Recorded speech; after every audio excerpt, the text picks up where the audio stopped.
ভগবান প্রত্যেক বছর দোল পূর্ণিমাটা আমার কাছে খুবই স্পেশাল করে রাখে। প্রত্যেক বছর নতুন নতুনভাবে আমরা দোল খেলি।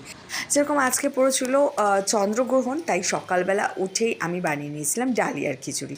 আগের দিনে করেছিলাম সত্যনারায়ণ পুজো, আর মা বলেছিল পূর্ণিমার দিনে যেন ভাত জাতীয় কিছু খেতে না।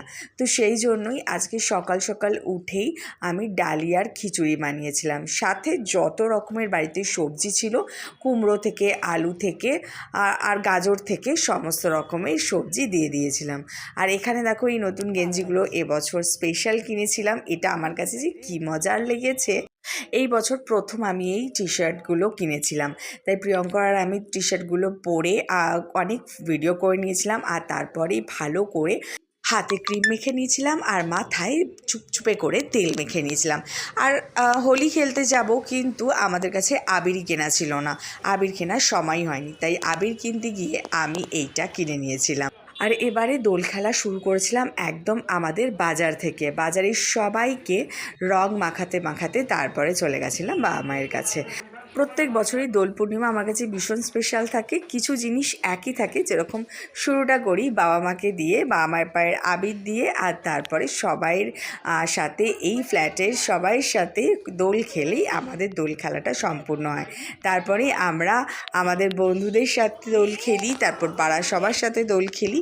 এইভাবেই প্রত্যেক বছরটা আমাদের চলতে থাকে। আর খেলার সাথে সাথে কিন্তু খাওয়া দাওয়াও একদম ভরপুর আছে। যেরকম মা নিয়ে এসেছিলো, মানে আমার শাশুড়ি মা নিয়ে এসেছিলো মিষ্টি সবাইকে দেওয়া হলো। আর সবাই বাড়ির যতজন ছিল সবাই একটা একটা করে মিষ্টি আনছে। আর কতই বা মিষ্টি খাবো, মিষ্টি খেয়ে একদমই আর মিষ্টি খেতেই পাচ্ছিলাম না। তো যাই হোক, সবাই বলছিল, তাই একটা একটা করে মিষ্টি সবার কাছ থেকে নিয়েছিলাম। আর আমার শ্বশুরবাড়িতে যেটা স্পেশাল সেটা হচ্ছে বোঁদে দিয়ে দই, সেটাও খেয়ে নিয়েছিলাম। আর তারপরে বন্ধুদের সাথে দোল খেলতে গেলাম। দোল খেলতে আমি ছোটোবেলা থেকেই ভীষণ ভালোবাসি, কিন্তু আমাদের বাড়িতে সেরকম দোল খেলা হয় না। আর তাই জন্য বিয়ের পর থেকে কিন্তু আমি খুব মজা করি।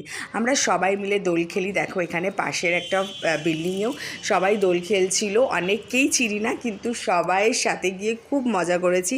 আর রাস্তায় যতজন যাচ্ছিল সবাইকে থামিয়ে থামিয়ে আমরা আবির মাখিয়েছি, খুবই মজা করেছি। আর তারপরে প্রায় 2-3 ঘন্টা পর বাড়ি ফিরে সেই আমি ডালিয়ার যে খিচুড়িটা বানিয়েছিলাম সেটাই খাচ্ছি। আর সাথে কিছুই করিনি, তাই জন্য একটু মাখানা আর আলু ভাজা দিয়েই আজকে ডালিয়ার খিচুড়িটা খেয়ে নিয়েছিলাম।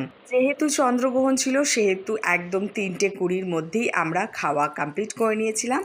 আর তার সাথে ছিল পায়েস, ছিল ডালিয়ার পায়েস, সেটাও